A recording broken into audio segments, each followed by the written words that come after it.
Nerve impulse transmission. Nervous system is an electrical coordinator. Nerves and nerve fibers are excitable. So these nerves and nerve fibers are capable of transmitting messages as electrical pulses. ഈ നെർവ്സും nerve ഫൈബേഴ്സും ഒക്കെ messages ഒരു electrical pulse ആയിട്ടാണ് transmit ചെയ്യുക. ആ electrical പൾസസിനെ വിളിക്കുന്ന പേരാണ് nerve impulses or nerve signals. Nerve impulses or nerve signals are therefore electrochemical excitation waves passing along the membranes of stimulated neurons. ഒരു neuron stimulated ആയിക്കഴിഞ്ഞാൽ ആ ന്യൂറോൺസ് കൂടിയിട്ട് ഇങ്ങനെ പാസ് ചെയ്ത് പോകുന്ന ട്രാൻസ്മിറ്റ് ചെയ്ത് പോകുന്ന മെസ്സേജസിനെയാണ് നെർവ് ഇംപൾസസ് എന്ന് പറയുക. അതൊരു വേവ് ആയിട്ടാണ് പോവുക. ഇലക്ട്രോ കെമിക്കൽ എക്സൈറ്റേഷൻ വേവ് ആയിട്ടാണ് അതിങ്ങനെ ട്രാൻസ്മിറ്റ് ചെയ്ത് പോവുക. ഇനി ഒരു നെർവ് ഇംപൾസ് ട്രാൻസ്മിറ്റ് ചെയ്യുന്നത് ഒരു ന്യൂറോണിൽ നെർവ് ഇംപൾസസ് ആദ്യം റിസീവ് ചെയ്യുന്നത് ഡെൻഡ്രോൺസ് അല്ലെങ്കിൽ ഡെൻഡ്രൈറ്റ്സ് ആണ്. ഡെൻഡ്രോൺസ് അല്ലെങ്കിൽ ഡെൻഡ്രൈറ്റ്സിലൂടെ എത്തുന്ന impulses cell body or the soma അവിടെ എത്തിക്കഴിഞ്ഞാൽ പിന്നെ ഈ സെൽ ബോഡിയിൽ നിന്ന് താഴോട്ടുള്ള ലോങ് പ്രോസസ്സിനെ ആക്സോൺ എന്നല്ലേ പറയാം. ആ സെൽ ബോഡിയും ആക്സോണും തമ്മിലുള്ള ജംഗ്ഷൻ, ആ ഒരു കണക്ഷൻ, നെക്ക് പോലത്തെ റീജിയനെ ആക്സോൺ ഹില്ലോക്ക് എന്ന് പറയും. ആ ആക്സോൺ ഹില്ലോക്കിൽ എത്തിക്കഴിഞ്ഞാൽ ആ റീജിയൻ നിന്നാണ് ഒരു ആക്ഷൻ പൊട്ടൻഷ്യൽ ഇങ്ങനെ സ്റ്റിമുലസ് ഇങ്ങനെ ജനറേറ്റ് ചെയ്ത് വരുന്നത്. ആ റീജിയനെ ട്രിഗർ സോൺ എന്നാണ് പറയാം. അപ്പോൾ ഒരു സ്റ്റിമുലസ് വന്ന് ആക്സോണിൽ ആദ്യം പതിക്കുന്നത് അതിങ്ങനെ അടുത്ത ന്യൂറോണിലേക്ക് എത്തേണ്ട സ്റ്റിമുലസ് ആണെങ്കിൽ ആ excitation waves, electro chemical waves of excitation തുടങ്ങുന്നത് ആക്സോൺ ഹില്ലോക്കിലാണ്. അതുകൊണ്ട് അതിനെ ട്രിഗർ സോൺ എന്നും പറയും. ആക്സോണിൽ കൂടി പാസ് ചെയ്ത് പോകുന്ന നെർവ് സിഗ്നൽ ഫൈനലി ആക്സോണിൻ്റെ എൻഡായ ടീലോഡെൻഡ്രോൺ അല്ലെങ്കിൽ ടെർമിനൽ ബട്ടൺ അല്ലെങ്കിൽ സിനാപ്റ്റിക് നോബ് വരെ എത്തും. സിനാപ്റ്റിക് നോബിനകത്ത് സിനാപ്റ്റിക് വെസിക്കിൾസ് ഉണ്ട്, which is primarily concern with the synthesis and storage of neuro transmitters. ഈ സിഗ്നൽ എത്തിക്കഴിഞ്ഞാൽ ഈ സിനാപ്റ്റിക് വെസിക്കിൾസ് ന്യൂറോ ട്രാൻസ്മിറ്റേഴ്സ് ഈ അവിടെയുള്ള ഒരു ക്ലെഫ്റ്റ് ഉണ്ട്, ഒരു ഗ്യാപ്പ് ഉണ്ട്, സിനാപ്റ്റിക് ക്ലെഫ്റ്റ് എന്ന് പറഞ്ഞ ഒരു റീജിയനിലേക്ക് റിലീസ് ചെയ്യും. ഈ സിനാപ്റ്റിക് ക്ലെഫ്റ്റ് എന്ന് പറയുന്ന region is actually A functional junction between two neurons. ഇപ്പോൾ സിഗ്നൽ വന്നിട്ടുള്ള ന്യൂറോണിനെ പ്രീ സിനാപ്റ്റിക് ന്യൂറോൺ എന്ന് വിളിക്കും, because it is just before the synapse. ഇനി ഈ ന്യൂറോ ട്രാൻസ്മിറ്റേഴ്സ് ചെന്നിട്ട് വേറൊരു ന്യൂറോണിലാണ് ബൈൻഡ് ചെയ്യുക. ആ ന്യൂറോൺ സിനാപ്സ് കഴിഞ്ഞിട്ടായതുകൊണ്ട് it is called as post synaptic neuron. അപ്പോൾ ഈ ന്യൂറോ ട്രാൻസ്മിറ്റേഴ്സ് ആണ് മുമ്പ് ഈ പ്രീ സിനാപ്റ്റിക് ന്യൂറോണിൽ ഉള്ള ആ ഒരു ഇമ്പൾസിനെ പോസ്റ്റ് സിനാപ്റ്റിക് ന്യൂറോണിലേക്ക് എത്തിക്കുന്ന, ആ മെസ്സേജിനെ പോസ്റ്റ് സിനാപ്റ്റിക് ന്യൂറോണിലേക്ക് എത്തിക്കണം. പോസ്റ്റ് സിനാപ്റ്റിക് ന്യൂറോണിൽ ന്യൂറോ ട്രാൻസ്മിറ്റേഴ്സ് ബൈൻഡ് ചെയ്താൽ അപ്പോൾ പോസ്റ്റ് സിനാപ്റ്റിക് ന്യൂറോണിൽ ഈ പറഞ്ഞ ഇലക്ട്രോ കെമിക്കൽ എക്സൈറ്റേഷൻ വേവ്സ് അവിടെ ഇനീഷ്യേറ്റ് ചെയ്യും. എന്നിട്ട് ഇതേപോലെ ആ ന്യൂറോണിൽ കൂടിയിട്ടും ഈ വേവ്സ് ഓഫ് എക്സൈറ്റേഷൻ പാസ് ചെയ്ത് പോകും. Nerve impulse transmission involves three fundamental processes: maintenance of membrane potential, generation of action potential, and propagation of action potential. ഇനി അത് സ്റ്റെപ്പ് ബൈ സ്റ്റെപ്പ് ആയിട്ട് നോക്കാം. ഏറ്റവും ആദ്യത്തേത് മെയിൻ്റനൻസ് ഓഫ് മെംബ്രെയിൻ പൊട്ടൻഷ്യൽ. ഇവിടെ membrane potential എന്ന് പറഞ്ഞൊരു വേർഡ് ഉണ്ട്. ഈ മെംബ്രെയിൻ എന്ന് പറയുന്നത് ന്യൂറോണിൻ്റെ ആക്സോൺ റീജിയനിലുള്ള പ്ലാസ്മ മെംബ്രെയിൻ ആണ്. അപ്പോൾ അതിനെ പ്ലാസ്മ മെംബ്രെയിൻ ഓഫ് ന്യൂറോൺ അല്ലെങ്കിൽ ആക്സോലെമ്മ എന്ന് പറയാം. ഈ ഫിഗറിൽ നോക്കിക്കഴിഞ്ഞാൽ ആ ആക്സോലെമ്മയുടെ പുറത്തെ സൈഡ് പോസിറ്റീവായിട്ട് മാർക്ക് ചെയ്തിട്ടുണ്ട്, ഇന്നർ സർഫസ് നെഗറ്റീവായിട്ടാണ് മാർക്ക് ചെയ്തിട്ടുള്ളത്. So from this picture it is quite clear that a potential difference exist across the nerve membrane where outer surface is electrically positive and inner surface is electrically negative. അപ്പോൾ ഈ plasma മെംബ്രെയിൻ്റെ പുറത്തും അകത്തും കൂടെ നോക്കിക്കഴിഞ്ഞാൽ charge difference ഉണ്ട്. ആ ഒരു potential ഡിഫറൻസിനെ വിളിക്കുന്ന പേരാണ് membrane potential or bio electric potential. കുറച്ച് മുമ്പ് ഞാൻ പറഞ്ഞു ഒരു നെർവ് ഇംപൾസ് ആദ്യം ഡെൻഡ്രൈറ്റ്സ് ഡെൻഡ്രോൺ കൂടിയിട്ടാണ് സെൽ ബോഡി അല്ലെങ്കിൽ സോമയിലേക്ക് എത്തുക. അവിടെ നിന്ന് ആക്സോണിലേക്ക് കയറുമ്പോൾ ഉള്ള റീജിയനാണ് ആക്സോൺ ഹില്ലോക്ക്, അതാണ് ട്രിഗർ സോൺ. അപ്പോൾ ഒരു ട്രിഗർ സോണിലേക്ക് ഒരു നെർവ് ഇംപൾസ് എത്തുന്നത് വരെ ആ ന്യൂറോൺ ഒരു റെസ്റ്റിംഗ് ന്യൂറോൺ ആണ്. റെസ്റ്റിംഗ് ന്യൂറോൺ എന്ന് പറഞ്ഞാൽ it is a non stimulated neuron.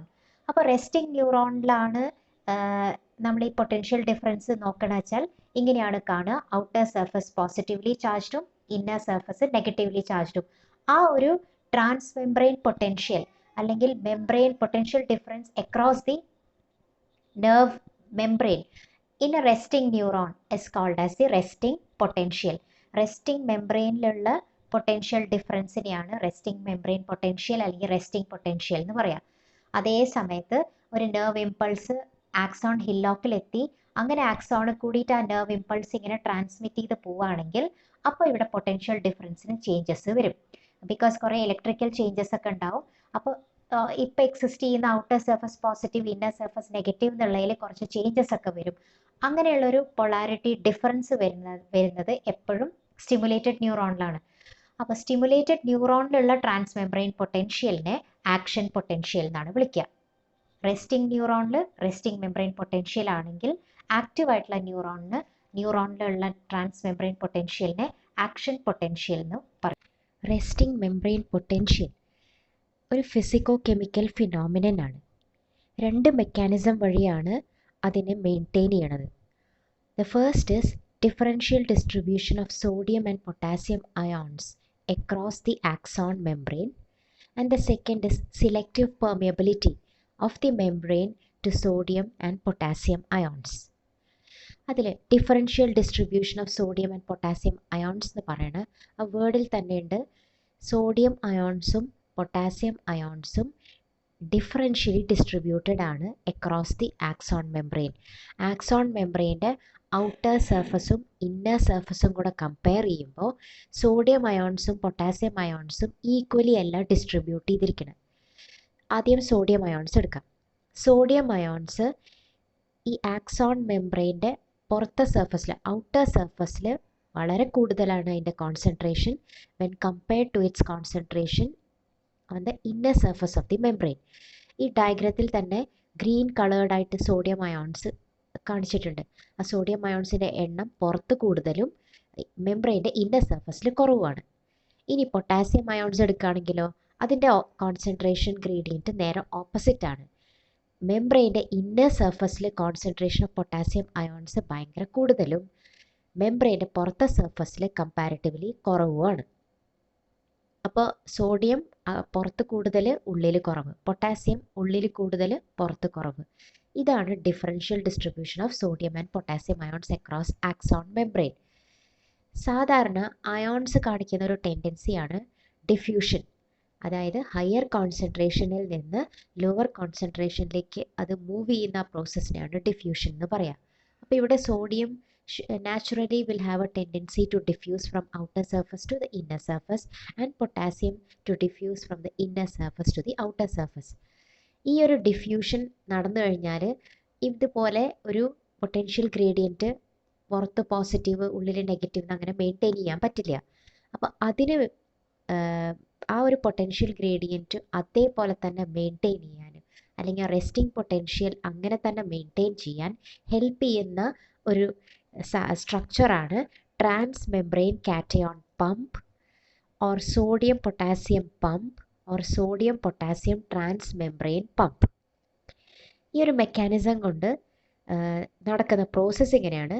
Sodium ions ഈ പുറത്തുനിന്ന് അകത്തേക്ക് ഡിഫ്യൂസ് ചെയ്ത് വരുന്ന എക്സസ് ആയിട്ടുള്ള സോഡിയം അയോൺസിനെയൊക്കെ പുറത്തേക്ക് കൊണ്ടുപോകുന്നതും അതുപോലെ ഉള്ളിൽ നിന്ന് പുറത്തേക്ക് ഡിഫ്യൂസ് ചെയ്ത് പോകുന്ന പൊട്ടാസ്യം അയോൺസ് എക്സസീവ് ആയിട്ട് പോകുന്നതിനെയൊക്കെ തിരിച്ച് മെംബ്രെയിൻ്റെ ഇന്നർ സർഫസിലേക്ക് കൊണ്ടുവരുന്നതും ഈ സോഡിയം പൊട്ടാസ്യം പമ്പാണ്. ആ ഒരു മെക്കാനിസം കൊണ്ട് ഈ പൊട്ടൻഷ്യൽ ഗ്രേഡിയൻറ്റ് റെസ്റ്റിംഗ് പൊട്ടൻഷ്യൽ എപ്പോഴും കോൺസ്റ്റൻ്റ് ആയിട്ട് തന്നെ മെയിൻറ്റെയിൻ ചെയ്യും. റെസ്റ്റിംഗ് മെംബ്രെയിൻ പൊട്ടൻഷ്യൽ അങ്ങനെ തന്നെ മെയിൻറ്റെയിൻ ചെയ്യാൻ ഹെൽപ്പ് ചെയ്യുന്ന വേറൊരു ഫാക്ടറാണ് selective permeability of the plasma membrane to sodium and potassium ions. Plasma മെംബ്രെയിനിൽ മെംബ്രെയിനസ് പ്രോട്ടീൻസ് ഉണ്ട്. ഈ മെംബ്രെയിനസ് പ്രോട്ടീൻസ് ക്ലസ്റ്റേഴ്സ് ആയിട്ട് ഡെഫിനിറ്റ് ഗേറ്റ്സ് അല്ലെങ്കിൽ ചാനൽസ് ഫോം ചെയ്യും. അതിൽ കുറേ ഗേറ്റ്സ് ആൻഡ് ചാനൽസ് സോഡിയത്തിന് വേണ്ടിയിട്ടും കുറേ ഗേറ്റ്സ് ആൻഡ് ചാനൽസ് പൊട്ടാസ്യത്തിന് വേണ്ടിയിട്ടും ആയിരിക്കും. അപ്പോൾ ഒരു റെസ്റ്റിംഗ് മെംബ്രെയിൻ നോക്കിക്കഴിഞ്ഞാൽ അതിൽ പൊട്ടാസ്യം ചാനൽസും ഉണ്ടാവും സോഡിയം ചാനൽസും ഉണ്ടാവും. ഈ റെസ്റ്റിംഗ് മെംബ്രെയിൻ്റെ ഒരു പ്രത്യേകത റെസ്റ്റിംഗ് കണ്ടീഷനിൽ സോഡിയം ചാനൽസ് മിക്കപ്പോഴും ക്ലോസ്ഡ് ആയിരിക്കും, പക്ഷെ പൊട്ടാസ്യം ചാനൽസ് ഓപ്പൺ ആയിട്ടാണ് ഇരിക്കുക. അപ്പോൾ റെസ്റ്റിംഗ് മെംബ്രെയിൻ പൊട്ടാസ്യം അയോൺസിനോട് ഫ്രീലി പെർമിയബിളും സോഡിയം അയോൺസിനോട് ഇംപെർമിയബിളും ആയിരിക്കും. അപ്പോൾ എന്താ സംഭവിക്കുക? പൊട്ടാസ്യം അയോൺസ് ഫ്രീ ആയിട്ട് ഉള്ളിൽ നിന്ന് പുറത്തേക്ക് ഡിഫ്യൂസ് ചെയ്യും, സോഡിയം അയോൺസ് പുറത്ത് തന്നെ ട്രാപ്ഡ് ആയിട്ട് ഇരിക്കും. അപ്പോൾ outer surface of the membrane നല്ലോണം പോസിറ്റീവ് ചാർജ് കൊണ്ട് നിറഞ്ഞിരിക്കും. പോസിറ്റീവ് അയോൺസ് കൂടുതലും കാണുന്നത് ഔട്ട്സൈഡ് ആയിരിക്കും because of sodium ions and the diffused potassium ions. അപ്പോൾ അതുകൊണ്ടാണ് പുറത്ത് മെംബ്രെയിൻ്റെ ഔട്ടർ സർഫസിൽ പോസിറ്റീവ് ചാർജ് നിലനിൽക്കുന്നത്. അപ്പോൾ പോസിറ്റീവ് ചാർജ് സോഡിയം അയോൺസ് മാത്രമല്ല, പുറത്തേക്ക് പോകുന്ന പൊട്ടാസ്യം അയോൺസും കൂടെയാണ് ഈ പോസിറ്റീവ് ചാർജ് ഉണ്ടാവാനും അതങ്ങനെ തന്നെ മെയിൻറ്റെയിൻ ചെയ്യാനും കോൺട്രിബ്യൂട്ട് ചെയ്യണത്. ഉള്ളിൽ പൊട്ടാസ്യം അയോൺസ് ഉണ്ടെങ്കിലും അവിടെ നെഗറ്റീവ് ചാർജ് ഉണ്ടാവാനുള്ള മെയിൻ റീസൺ പ്രോട്ടീൻസ് ആണ്. സെല്ലിൻ്റെ ഉള്ളിലുള്ള സൈറ്റോപ്ലാസത്തിൽ കാണുന്ന intracellular proteins highly negatively charged ആണ്. And it is this negative charge of the protein that is contributing to the negative charge in the inner surface of the plasma membrane. Resting membrane potential -70 milli volt ആണ്. Actually അതൊരു റേഞ്ചാണ്, -40 to -100 millivolt ആണ്. ഇനി next is generation of action potential. ഒരു neuron resting കണ്ടീഷനിലാവുമ്പോൾ അതിനുള്ള membrane പൊട്ടൻഷ്യലിനെ resting membrane potential എന്നാണ്, അല്ലെങ്കിൽ resting potential എന്നാണ് പറയുക. പക്ഷേ ഈ ന്യൂറോണിൻ്റെ ഏതെങ്കിലും ഒരു പോയിന്റിൽ സ്റ്റിമുലേഷൻ അല്ലെങ്കിൽ എക്സൈറ്റേഷൻ ഉണ്ടായിക്കഴിഞ്ഞാൽ ആ ന്യൂറോണിൽ ഒരു സീരീസ് ഓഫ് ഇലക്ട്രിക്കൽ ചേഞ്ചസും കെമിക്കൽ ചേഞ്ചസും ഉണ്ടാവും. അതിനെല്ലാം കൂടെ വിളിക്കുന്ന പേരാണ് ആക്ഷൻ പൊട്ടൻഷ്യൽ അല്ലെങ്കിൽ action current. So it is a cyclic series of electrochemical changes taking place in an excited neuron. ഒരു ആക്ഷൻ പൊട്ടൻഷ്യൽ ഉണ്ടാവുക എന്ന് പറഞ്ഞാൽ അത് വളരെ ക്വിക്കാണ്, സ്പോണ്ടേനിയസ് ആണ്, റാപ്പിഡ് ആണ്, and it is also short lived. കുറച്ച് നേരത്തേക്ക് ഒരു തൗസൻഡ്സ് ഓഫ് എ സെക്കൻഡ് അത്രയും ഡ്യൂറേഷനെ ആക്ഷൻ പൊട്ടൻഷ്യൽ നിലനിൽക്കുള്ളൂ. അത് കഴിഞ്ഞാൽ അത് പഴയ അവസ്ഥയിൽ തന്നെയാവും. റെസ്റ്റിംഗ് കണ്ടീഷനിൽ പുറത്ത് പോസിറ്റീവ് ചാർജും ഉള്ളിൽ നെഗറ്റീവ് ചാർജുമാണ്. പിന്നെ 2 ഫാക്ടേഴ്സും ഞാൻ പറഞ്ഞു. ഇതങ്ങനെ തന്നെ മെയിൻറ്റെയിൻ ചെയ്യുന്നതിൻ്റെ ഒരു റീസൺ സോഡിയം പൊട്ടാസ്യം പമ്പാണ്. പുറത്ത് സോഡിയം കൂടുതലും ഉള്ളിൽ പൊട്ടാസ്യം കൂടുതലായിട്ട് അങ്ങനെ തന്നെ നിലനിർത്തുന്ന സോഡിയം പൊട്ടാസ്യം പമ്പ് എപ്പോഴും ഓൺ ആയിരിക്കും റെസ്റ്റിംഗ് മെംബ്രെയിനിൽ. രണ്ടാമത്തത് permeability properties of plasma membrane, where plasma membrane is impermeable to sodium ions and permeable to potassium ions. നേരത്തെ പറഞ്ഞില്ലേ, സോഡിയം ഗേറ്റ്സ് ക്ലോസ്ഡ് ആയിരിക്കും, പൊട്ടാസ്യം ഗേറ്റ്സ് ഓപ്പൺ ആയിരിക്കും. അപ്പോൾ ഈ 2 ഫാക്ടേഴ്സാണ് ഒരു മെംബ്രെയിനെ റെസ്റ്റിംഗ് മെംബ്രെയിനിലുള്ള പൊട്ടൻഷ്യലിനെ അങ്ങനെ തന്നെ കോൺസ്റ്റൻ്റ് ആയിട്ട് മെയിൻറ്റെയിൻ ചെയ്യണം. ഇനി ഇങ്ങനെ ഒരു ന്യൂറോണിൻ്റെ ഏതെങ്കിലും ഒരു പോയിന്റ്, ഒരു ചെറിയ പോയിന്റ് സ്റ്റിമുലേറ്റഡ് ആയിക്കഴിഞ്ഞാൽ ആ പോയിന്റിൽ sodium potassium pump switch off ആവും. ആ പോയിന്റിലുള്ള പ്ലാസ്മ മെംബ്രെയിൻ്റെ പെർമിയബിലിറ്റി പ്രോപ്പർട്ടീസ് റിവേഴ്സ്ഡ് ആവും. എന്ന് പറഞ്ഞാൽ ആ പോയിന്റിൽ സോഡിയം പൊട്ടാസ്യം പമ്പ് ഓഫ് ആവുക എന്ന് പറഞ്ഞാൽ പിന്നെ സോഡിയം പൊട്ടാസ്യത്തിൽ അങ്ങോട്ടും ഇങ്ങോട്ടും ഡിഫ്യൂസ് ചെയ്യുമ്പോൾ അതിൻ്റെ കോൺസെൻട്രേഷൻ മാറുമ്പോൾ സോഡിയം പൊട്ടാസ്യം പമ്പ് ഇതിനെ തിരിച്ച് പുറത്തേക്ക് കൊണ്ടുവന്നിടുക അല്ലെങ്കിൽ പുറത്തുള്ളതിനെ അകത്ത് കൊണ്ടുവന്നിടുകയൊന്നും ചെയ്യില്ല. അപ്പോൾ സോഡിയം പൊട്ടാസ്യം പമ്പ് ഓഫാവും. ഓഫായി കഴിഞ്ഞ ഉടനെ അടഞ്ഞു കിടന്ന സോഡിയം ഗേറ്റ്സ് വൈഡ്ലി ഓപ്പൺ ചെയ്യും. അത് ഓപ്പൺ ചെയ്ത് കഴിഞ്ഞാൽ നാച്ചുറലി പുറത്തിങ്ങനെ ഒരുപാട് സോഡിയം അയോൺസ് ഇങ്ങനെ കോൺസെൻട്രേറ്റ് ചെയ്ത് കിടക്കുന്നുണ്ട്, ഉള്ളിൽ കുറവാണ്. അപ്പോൾ പുറത്തുനിന്ന് സോഡിയം അയോൺസിൻ്റെ റാപ്പിഡ് ഇൻഫ്ലക്സ് ഉണ്ടാവും. ഈ സോഡിയം ഗേറ്റ്സ് അല്ലെങ്കിൽ സോഡിയം ചാനൽസ് തുറന്ന ഉടനെ അതിൻ്റെ ഉള്ളിൽ കൂടി പുറത്തുനിന്നുള്ള സോഡിയം അയോൺസ് അടിച്ചു കയറി ഉള്ളിലേക്ക് വരും. അപ്പോൾ ഉള്ളിൽ ആ പോയിന്റിലാണ് പറയണത്, ആ ഒരു പെർട്ടിക്കുലർ പോയിന്റിൽ പുറത്തെ സോഡിയം അയോൺസ് ഉള്ളിലേക്ക് കയറി വരുമ്പോൾ ഉള്ളിലെ ചാർജ് അവിടെ നെഗറ്റീവാണ്. ആ നെഗറ്റീവ് ചാർജ് പോസിറ്റീവ് ചാർജായി മാറും. അപ്പോൾ പുറത്തുനിന്ന് പോസിറ്റീവ്ലി ചാർജ്ഡ് അയോൺസ് ഉള്ളിലേക്ക് കയറി വരുമ്പോൾ ആ പോയിന്റിൽ പോസിറ്റീവ് ചാർജ് ആവും, നേരെ ഓപ്പോസിറ്റ് സൈഡിൽ ഔട്ട്സൈഡിൽ നെഗറ്റീവ് ചാർജ് ആവും. അപ്പോൾ മുമ്പ് പുറത്ത് പോസിറ്റീവ് ഉള്ളിൽ നെഗറ്റീവ് ആയിരുന്ന ആ ഒരു റീജിയൻ ഉള്ളിൽ പോസിറ്റീവും പുറത്ത് നെഗറ്റീവായി മാറി. So there is A momentary reversal of polarity. ആ റീജിയനിലുള്ള പൊട്ടൻഷ്യൽ ഡിഫറൻസ് നേരെ ഓപ്പോസിറ്റായിട്ട് മാറി. ഈ മൊമെൻ്ററി റിവേഴ്സൽ ഓഫ് പൊളാരിറ്റിനെ വിളിക്കുന്ന പേരാണ് ഡീപോളറൈസേഷൻ. ഈ ഡീപോളറൈസേഷൻ എന്ന് പറയുന്നതും മൊമെൻ്ററി ആണ്, കുറച്ച് നേരെ ലാസ്റ്റ് ചെയ്യുള്ളൂ. ഇത് ഡീപോളറൈസ്ഡ് ആയി കഴിഞ്ഞാൽ ഉടനെ വീണ്ടും ഇതിൻ്റെ നേരെ ഓപ്പോസിറ്റായി മാറും. പുറത്ത് പഴയ പോലെ പോസിറ്റീവും ഉള്ളിൽ പഴയ പോലെ നെഗറ്റീവ് ആവും. ഇതിനെ റീപോളറൈസേഷൻ എന്ന് പറയും. അപ്പോൾ ഒരു പോയിന്റിൽ ന്യൂറോൺ സ്റ്റിമുലേറ്റഡ് ആയിക്കഴിഞ്ഞാൽ ആ പോയിന്റിൽ, ആ പെർട്ടിക്കുലർ ഏരിയയിലുള്ള സോഡിയം പൊട്ടാസ്യം പമ്പിൻ്റെ ഫങ്ഷനിങ് സ്വിച്ച് ഓഫ് ആവും.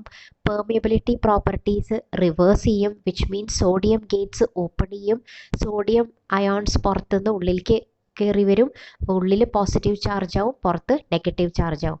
ഇതിനെ ഡീപോളറൈസേഷൻ എന്നും, അത് മൊമെൻ്ററി ആയതുകൊണ്ട് പെട്ടെന്ന് തന്നെ ഉള്ളിൽ പഴയ പോലെ നെഗറ്റീവ് ചാർജും പുറത്ത് പോസിറ്റീവ് ചാർജും, ഇതിനെ റീപോളറൈസേഷൻ എന്നും പറയും. Depolarisation immediately followed by repolarisation is called generation of action potential. അപ്പോൾ ആക്ഷൻ പൊട്ടൻഷ്യൽ ജനറേറ്റ് ചെയ്യുക എന്ന് പറഞ്ഞാൽ ഒരു ഡീപോളറൈസേഷനും അതിൻ്റെ തൊട്ട് പിന്നാലെ നടക്കുന്ന റീപോളറൈസേഷനുമാണ്. ഒരു ഡീപോളറൈസേഷൻ കഴിഞ്ഞ് റീപോളറൈസേഷൻ്റെ ഇടയിൽ ഒരു ചെറിയൊരു ഇൻ്റർവൽ ഉണ്ട്. ആ brief interval between depolarisation and repolarisation is called as refractory period. Resting membrane കണ്ടീഷനിൽ പൊട്ടൻഷ്യൽ -70 മില്ലി വോൾട്ട് ആണെങ്കിൽ അത് ആക്ഷൻ പൊട്ടൻഷ്യൽ എത്തുമ്പോൾ അത് ഇൻക്രീസ് ചെയ്ത് +40 മില്ലി വോൾട്ട് ആയിട്ട് മാറും. Next is propagation of action potential. ഒരു ന്യൂറോണിൻ്റെ ഒരു ചെറിയ പോയിന്റിൽ എലിസിറ്റ് ചെയ്തിട്ടുള്ള നെർവ് ഇമ്പൾസ് അല്ലെങ്കിൽ ആ സ്ഥലത്ത് ജനറേറ്റ് ചെയ്തിട്ടുള്ള ആക്ഷൻ പൊട്ടൻഷ്യൽ ഒരു വേവ് ഓഫ് ഡീപോളറൈസേഷൻ ആയിട്ട് മുമ്പിലേക്ക് ന്യൂറോണിൻ്റെ ത്രൂ ഔട്ട് ദ ലെങ്ത് ഇങ്ങനെ പ്രൊപ്പഗേറ്റ് ചെയ്ത് പോകുന്നതാണ് ട്രാൻസ്മിഷൻ ഓഫ് നെർവ് ഇമ്പൾസസ്.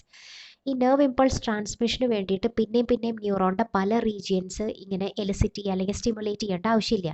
ഒരിക്കൽ സ്റ്റിമുലേറ്റ് ചെയ്ത പോയിന്റിൽ ഉണ്ടായിട്ടുള്ള ഡീപോളറൈസേഷൻ, റീപോളറൈസേഷൻ അല്ലെങ്കിൽ ജനറേഷൻ ഓഫ് ആക്ഷൻ പൊട്ടൻഷ്യൽ, അതിൻ്റെ വേവ്സ് ആണ് പിന്നെ പ്രൊപ്പഗേറ്റ് ചെയ്ത് മുമ്പിലേക്ക് പോകുന്നത്.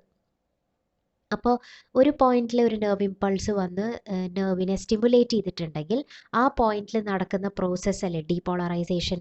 അപ്പോൾ ഉള്ളിൽ ഉണ്ടായിരുന്ന നെഗറ്റീവ് ചാർജ് പോസിറ്റീവും പുറത്തുണ്ടായിരുന്ന പോസിറ്റീവ് ചാർജ് നെഗറ്റീവുമായി. ബാക്കി എല്ലാവിടെയും പുറത്ത് പോസിറ്റീവും ഉള്ളിൽ നെഗറ്റീവുമാണ്. അപ്പോൾ ആ ഒരു പെർട്ടിക്കുലർ ഏരിയയിൽ മാത്രം ഉണ്ടായിട്ടുള്ള ആ ഒരു ചാർജ് റിവേഴ്സൽ അല്ലെങ്കിൽ പൊട്ടൻഷ്യൽ ഡിഫറൻസ് കൊണ്ട് ഒരു ലോക്കലായിട്ടൊരു കറൻറ്റ് സർക്യൂട്ട് അവിടെ ഡെവലപ്പ് ചെയ്യും. ആ ലോക്കൽ കറൻസ് സർക്യൂട്ട് എന്ന് പറയുന്നത് ഇസ് ബിറ്റ്വീൻ ആ ഏരിയ ചേഞ്ച് ചെയ്തിട്ടുള്ള ആ ഒരു ആക്ഷൻ പൊട്ടൻഷ്യൽ ജനറേറ്റ് ചെയ്തിട്ടുള്ള ആ ഒരു ആക്റ്റീവ് ന്യൂറോണും തൊട്ടടുത്ത് കിടക്കുന്ന റെസ്റ്റിംഗ് മെംബ്രെയിനുള്ള ആ റെസ്റ്റിംഗ് ന്യൂറോണും തമ്മിലാണ്, റെസ്റ്റിംഗ് മെംബ്രെയിനിലുള്ള ആ ഏരിയാസ് തമ്മിലാണ് ആ ഒരു കറൻറ്റ് സർക്യൂട്ട് ഡെവലപ്പ് ചെയ്യുന്നത്. അതിനെ ലോക്കൽ മിനി സർക്യൂട്ട് എന്നാണ് പറയാം. ഈ ലോക്കൽ ഇലക്ട്രിക്കൽ സർക്യൂട്ട് ഡെവലപ്പ് ചെയ്ത് കഴിഞ്ഞാൽ പിന്നെ ഈ കറൻറ്റിൻ്റെ ഫ്ലോ ആണ് നടക്കുന്നത്. ആ ഫ്ലോ ആണ് ഈ വേവ്സ് ഓഫ് ഡീപോളറൈസേഷൻ അല്ലെങ്കിൽ ആക്ഷൻ പൊട്ടൻഷ്യലിനെ throughout the neuron spread ചെയ്യിക്കുന്നത്. ഇനി കറൻറ്റ് ഫ്ലോ ചെയ്യുന്ന ഡയറക്ഷനാണ് ശ്രദ്ധിക്കേണ്ടത്. ലോക്കൽ കറൻറ്റ് അവിടെ എസ്റ്റാബ്ലിഷ് ചെയ്ത് കഴിയുന്നത് സോഡിയം അയോൺസിൻ്റെ റാപ്പിഡ് ഇൻഫ്ലക്സ് കൊണ്ടാണ്. പുറത്തുനിന്ന് സോഡിയം അയോൺസ് ഇങ്ങനെ പെട്ടെന്ന് ഗേറ്റൊക്കെ തുറന്ന് ഉള്ളിലേക്ക് അടിച്ചു കയറി വരുമ്പോഴാണ് ഈ ചാർജ് റിവേഴ്സൽ നടക്കുന്നത്. ചാർജ് റിവേഴ്സൽ നടക്കുമ്പോൾ ഉള്ളിൽ സോഡിയം കയറി വന്നതിൻ്റെ ഇതിൽ ഉള്ളിൽ പോസിറ്റീവ് ചാർജും പുറത്ത് അതിൻ്റെ നേരെ ഓപ്പോസിറ്റ് പുറത്ത് നെഗറ്റീവ് ചാർജും ആവും. അപ്പോൾ ഒരു പോസിറ്റീവ് കറൻറ്റാണ് അവിടെ ഡെവലപ്പ് ചെയ്യണത്. ഈ പോസിറ്റീവ് കറൻറ്റ് ഇന്നർ സർഫസിലെ പോസിറ്റീവ് കറൻറ്റ് റെസ്റ്റിംഗ് ഏരിയയിൽ നിന്ന് ആക്റ്റീവ് റീജിയനിലേക്കാണ് പോവുക. അപ്പോൾ എന്താ സംഭവിക്കുക? Inside of the active region becomes more positive than the inside of the resting region. അപ്പോൾ പോസിറ്റീവ് കറൻറ്റ് ഫ്ലോ ചെയ്യുന്നത് ആക്റ്റീവ് റീജിയനിൽ നിന്ന് റെസ്റ്റിംഗ് റീജിയനിലേക്കായിരിക്കും. അപ്പോൾ ഈ ഒരു ഫ്ലോ ഓഫ് ലോക്കൽ കറൻറ്റ് മതി തൊട്ടടുത്ത് കിടക്കുന്ന റെസ്റ്റിംഗ് ഏരിയനെ ഡീപോളറൈസ് ചെയ്യാനും റീപോളറൈസ് ചെയ്യാനും ആക്ഷൻ പൊട്ടൻഷ്യൽ അങ്ങോട്ട് എത്തിക്കാനും. അപ്പോൾ ആ മൂവ്മെൻറ്റ്, ആ ഡയറക്ഷൻ മാത്രമേ ഓർത്ത് വയ്ക്കേണ്ട ആവശ്യമുള്ളൂ. പോസിറ്റീവ് കറൻറ്റ് എപ്പോഴും ഫ്ലോ ചെയ്യുന്നത് റെസ്റ്റിംഗ് കണ്ടീഷനിൽ നിന്ന് ആക്റ്റീവ് സോണിലേക്കായിരിക്കും. അപ്പോൾ പുറത്ത് നെഗറ്റീവും ഉള്ളിൽ പോസിറ്റീവായ ആ റീജിയനിൽ നിന്ന് തൊട്ടടുത്ത റീജിയൻ ഇതേപോലെ മാറും. പുറത്ത് നെഗറ്റീവ് ഉള്ളിൽ പോസിറ്റീവ് ആവും. അപ്പോൾ ഈ ഭാഗം എന്തായി മാറും? പഴയ പോലെ പുറത്ത് പോസിറ്റീവും ഉള്ളിൽ നെഗറ്റീവും.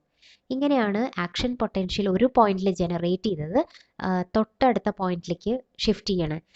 ആ പോയിന്റിൽ നിന്ന് അതിൻ്റെ മുമ്പിലുള്ള തൊട്ടടുത്ത പോയിന്റിലേക്ക് ഷിഫ്റ്റ് ചെയ്യും.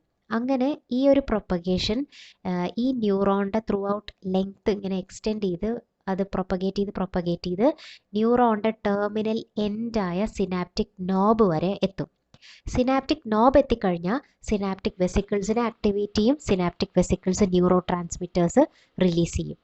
അപ്പോൾ ഈ ന്യൂറോണിലുള്ള ഇമ്പൾസ് തൊട്ടപ്പുറത്ത് കിടക്കുന്ന ന്യൂറോണിലേക്ക് പോയിട്ട് ബൈൻഡ് ചെയ്തിട്ട് ഇമ്പൾസ് അവിടെ ക്യാരി ഓവർ ചെയ്യും. സോൾട്ടേറ്ററി ട്രാൻസ്മിഷൻ, അത് ലാറ്റിനിൽ സോൾട്ടേർ എന്ന് പറഞ്ഞാൽ ടു ജംപ് ഓർ ടു ലീപ്പാണ്. നെർവ് ഫൈബേഴ്സ് രണ്ട് തരത്തിലുണ്ട്, myelinated or medullated and non myelinated or non medullated. ഇതിൻ്റെ basic difference presence or absence of a myelin ഷീത്താണ്.